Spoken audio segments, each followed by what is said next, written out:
Hello everyone, welcome to watch the new ROC OM1000-UC IP PBX unboxing video.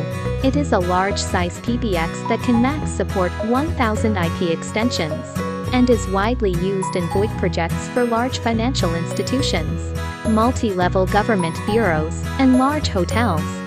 Now let's unpack the package and check out what is inside. First is the quick installation sheet. Reading the information will be helpful to learn how to use the PBX. The packing list that shows all the items in the box. The power wire. Yellow grounding cable. Rack mount accessories. Let's have a look at the PBX. On the front, there is a reset button to restore factory settings. For status light. CON port used to connect serial terminal for background debugging. For ETH port, SD card slot. On the back of the device. The backup power, for high power redundancy. The main power. Ground terminal for connecting ground cable. Thank you for watching today's unboxing video. Follow the new ROC YouTube channel for more information.